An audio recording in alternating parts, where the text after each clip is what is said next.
اعوذ باللہ من الشیطان الرجیم بسم اللہ الرحمن الرحیم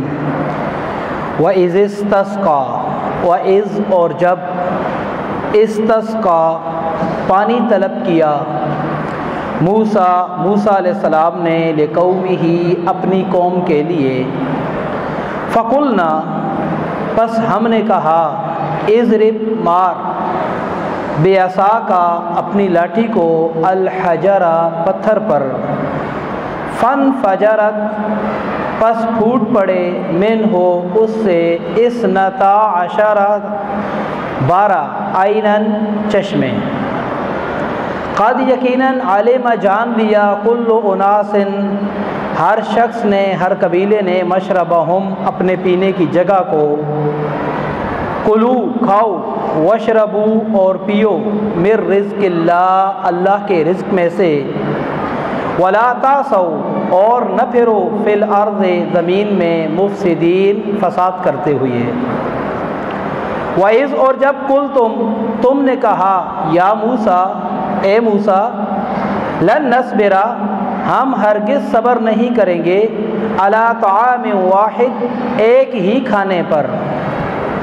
فدعو پس مانگ لنا ہمارے لیے رب کا اپنے رب سے یخرج کہ نکالے لنا ہمارے لیے مما وہ چیزیں تنبت الارض جو زمین اگاتی ہے من بقلہا سبزیاں وقثائہا اور کھیرے وفومہا اور لہسن تھوم وعدسہا اور دالیں وبصلہا اور پیاز قال موسیٰ علیہ السلام نے کہا اتستبدلون کیا تم تبدیل کرنا چاہتے ہو الذی اس چیز کو ہو اس چیز کے ساتھ ہوا ادنا جو کم ہے بالذی اس چیز کے بدلے میں ہوا خیر جو بہتر ہے اہبتوا اچھا اتر جاؤ مصرن شہر میں فإن پس بے شک لکم تمہارے لیے ما وہ کچھ ہے سألتم جس کا تم نے سوال کیا ہے جو تم نے مانگی ہے وضربت اور مار دی گئی علیہم ان پر الذلت ذلت والمسکنت اور محتاجگی غربت ذلالت وباؤ اور گھیرے میں آ گئے بغضب من اللہ اللہ کے غصے کے ذالکا یہ بیانہم اس وجہ سے کہ وہ کانوا یکفرون کفر کیا کرتے تھے بآیات اللہ اللہ کی آیات کے ساتھ وَيَقْتُلُونَ النَّبِيِّينَ اور نبیوں کو قتل کیا کرتے تھے بغیر الحق ناحق ذالک یہ بما اس وجہ سے کہ عصوا انہوں نے نافرمانی کی وَكَانُوا يَعْتَدُونَ اور وہ حد سے گزر جاتے تھے۔ عزیز طلبہ ان آیات میں بھی اللہ تبارک و تعالی نے بنی اسرائیل کی ان زیادتیوں کا اور ناشکریوں کا ذکر کیا ہے جس کا ایک سلسلہ پچھلی آیات اور پچھلے رکوعوں سے چلا آ رہا ہے۔ گزشتہ درس کے اندر میں نے اس واقعے کی طرف اشارہ کیا تھا کہ بنی اسرائیل جب صحرا کے اندر گئے تو انہوں نے اپنی آنکھوں سے اللہ تعالیٰ کے انعامات اور اللہ تعالیٰ کی رحمتوں کو دیکھا۔ مصر سے نکلنا، فرعون سے بچانا، سمندر میں راستہ بنا دینا، فرعون کو غرق کر دینا، صحرا کے اندر ان کے سروں کے اوپر جب کوئی اوٹ نہیں تھی تو بادلوں کا سایہ کر دینا، ان کے کھانے کے لیے کچھ نہیں تھا، ان کے پاس بھی کچھ نہیں تھا تو جنت سے من اور سلوے کا اترنا، یہ اللہ تعالیٰ کی اتنی مہربانیاں تھیں کہ اس کو دیکھنے کے باوجود ان لوگوں کے اندر احساس پیدا نہیں ہوا، شکر گزاری کا جذبہ پیدا نہیں ہوا، اور ہر گزرتے دن کے ساتھ ان کے اندر بغاوت، اللہ کی نافرمانی اور دین والوں کے ساتھ ان کی زیادتیاں بڑھتی گئیں۔ یہاں پر بھی جب وہ صحرا کے اندر آئے اور انہوں نے دیکھا کہ ہمارے دن کی گرمی کے اندر سکون سے رہنے کا بندوبست ہو گیا، کھانے کا بندوبست ہو گیا، تو پھر کیا کہا کہ ہمیں پانی پینا ہے، اور پانی کے لیے بھی شرط رکھی کہ ہم چونکہ 12 قبیلے ہیں، 12 قومیں ہیں، حضرت یعقوب علیہ السلام کے 12 بیٹوں کی اولاد تھے، تو ہمارے لیے 12 الگ الگ چشمے ہونے چاہیے، ہم ایک دوسرے کے چشمے سے پانی نہیں پئیں گے، یعنی ضرورت بھی ان کی تھی اور شرطیں بھی یہ رکھ رہے تھے۔ اس کے باوجود موسیٰ علیہ السلام نے جب اللہ تعالیٰ سے دعا کی تو اللہ تعالیٰ نے حضرت موسیٰ علیہ السلام کو فرمایا کہ یہ جو بڑا پتھر ہے اس کے اوپر اپنی لاٹھی ماریں، اپنی عصا ماریں۔ موسیٰ علیہ السلام نے اپنی لاٹھی اس پتھر کے اوپر ماری تو 12 چشمے پھوٹ پڑے۔ اس چیز کا ذکر کیا جا رہا ہے وَإِذِ اسْتَسْقَىٰ مُوسَىٰ لِقَوْمِهِ، اور جب پانی طلب کیا موسیٰ علیہ السلام نے اپنی قوم کے لیے۔ استسقاء کہتے ہیں طلب کرنے کو، جب بارش نہیں ہوتی اور نماز ادا کی جاتی ہے تو اس کو نماز استسقاء کہتے ہیں، وہ نماز جو پانی طلب کرنے کے لیے پڑھی جاتی ہے۔ وَإِذِ اسْتَسْقَىٰ مُوسَىٰ لِقَوْمِهِ، اور جب پانی طلب کیا موسیٰ علیہ السلام نے اپنی قوم کے لیے، فَقُلْنَا، اللہ تعالیٰ کہتے ہیں میں نے کہا، ہم نے کہا، اضرب بعصاک، مار اپنی لاٹھی کو، الحجرہ، پتھر پر، فانفجرت، پھر پھوٹ پڑے، منہ سے، اثنتا عشرتا، 12 عینن، چشمے، قد علم، یقیناً جان لیا، کل اناس، ہر قبیلے نے، مشربہم، اپنے پینے کی جگہ کو، یا ہر فرد نے اپنے پینے کی جگہ کو پہچان لیا کہ یہ میرے قبیلے کے پانی پینے کی جگہ ہے، میرے قبیلے کے جانوروں کے پانی پینے کی جگہ ہے، میرے قبیلے کے استعمال کے پانی کی جگہ ہے۔ اتنی شرارتوں،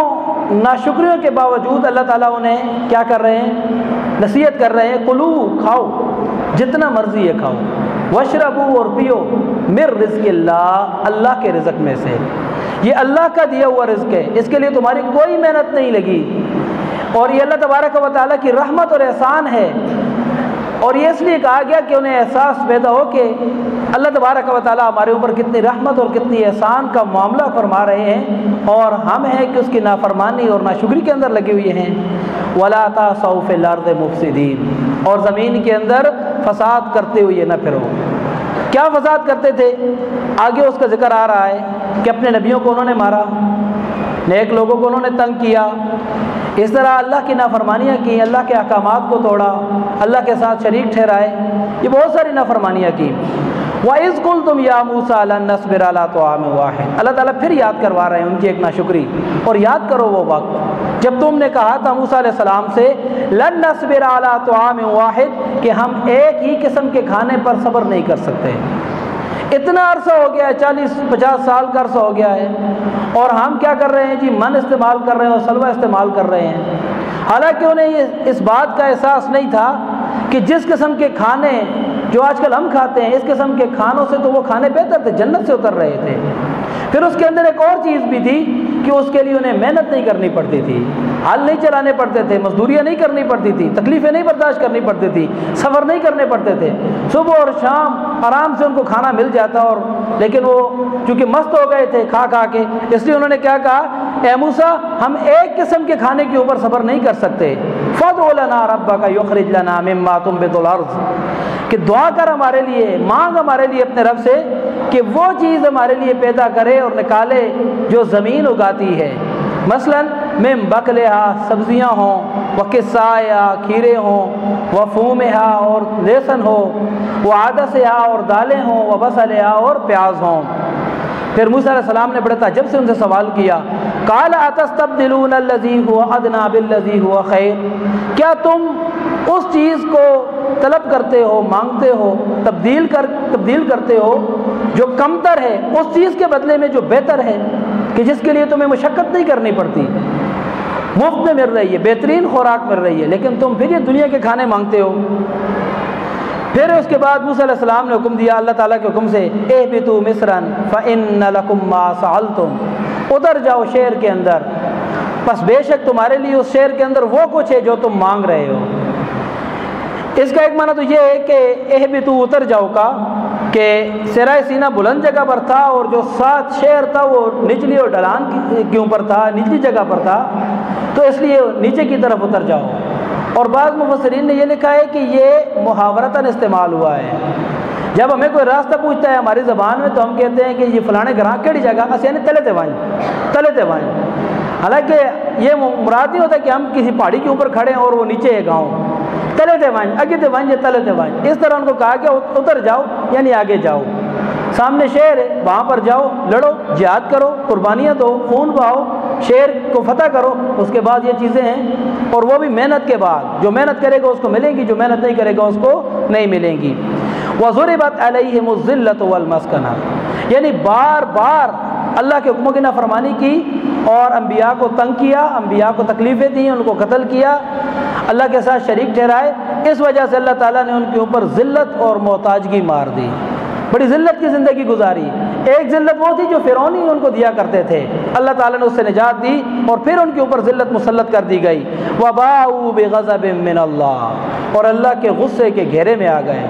چاروں طرف سے اللہ کا غصہ ان کے اوپر نازل ہونا شروع ہو گیا۔ اور پھر اللہ تعالیٰ خود فرماتے ہیں کہ یہ کیوں ہوا، ذالک، یہ بِأَنَّهُمْ، اس وجہ سے کہ وہ کانوا یکفرون بآیات اللہ کی آیات کا کیا کرتے تھے، کفر کرتے تھے، انکار کرتے تھے۔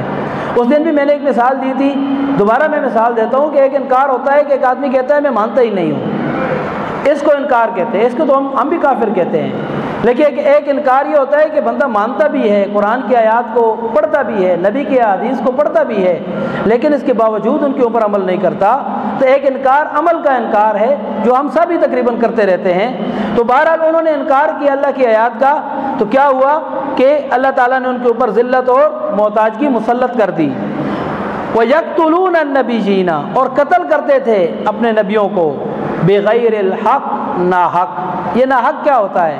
ایک بندے نے کسی بندے کو قتل کیا، اس کے بدلے کے اندر جب حکومت اس بندے کو پھانسی دیتی ہے یا اس کا سر قلم کرتی ہے تو یہ حق پر قتل کیا جاتا ہے۔ یا ایک بندے نے بدکاری کی، اس کے بدلے کے اندر اس کو جو پتھر مار کر سنسار کیا جاتا ہے، اس کو بھی حق پر قتل کہتے ہیں۔ لیکن بلا وجہ کوئی قصور نہیں تھا، صرف یہی قصور تھا کہ وہ لوگوں کو سمجھاتے تھے کہ برے کام چھوڑ دو اور اچھائی کے راستے کے اوپر چلنا شروع کر دو، تو ان انبیاء کو انہوں نے قتل کیا۔ بعض کو آروں کے ساتھ چیرا، بعض کی لوہے کی کنگھیوں کے ساتھ ان کے جسموں سے گوشت نوچا گیا۔ تو اس لیے اللہ تعالیٰ نے کہا وَيَقْتُلُونَ النَّبِيِّينَ بِغَيْرِ الْحَقِّ، اور وہ قتل کرتے تھے اپنے نبیوں کو بغیر حق کے، ان کو اس کا حق نہیں پہنچتا تھا پھر بھی قتل کرتے تھے۔ ذَلِكَ بِمَا عَصَوْا، اور یہ سب کام کیوں تھے؟ اس وجہ سے کہ عَصَوْا، وہ نافرمانی کرتے تھے، اللہ کے حکم کے اوپر عمل نہیں کرتے تھے۔ وَكَانُوا يَعْتَدُونَ، اور حد سے گزر جاتے تھے، حد کراس کر جاتے تھے۔ ہر انسان کو اللہ تعالیٰ نے ایک چھوٹ دی ہوئی ہے، لیکن یہ چھوٹ ایسی نہیں ہے کہ کوئی لامحدود اور ان لمیٹڈ چھوٹ ہے، اس کو اللہ تعالیٰ پوچھے گا نہیں، بلکہ دنیا کے اندر ہر انسان کو ایک لمٹ کے ساتھ ایک حد کے اندر رہتے ہوئے چھوٹ دی گئی ہے۔ جب وہ اپنی حد کراس کرتا ہے تو اللہ کا عذاب آتا ہے۔ کبھی آسمان سے پتھر برستے تھے، کبھی زلزلے آتے تھے، کبھی آندھیاں چلتی تھیں، اور کبھی خون کی بارش ہوتی تھی ان کے اوپر۔ لیکن نبی کریم صلی اللہ علیہ وآلہ وسلم نے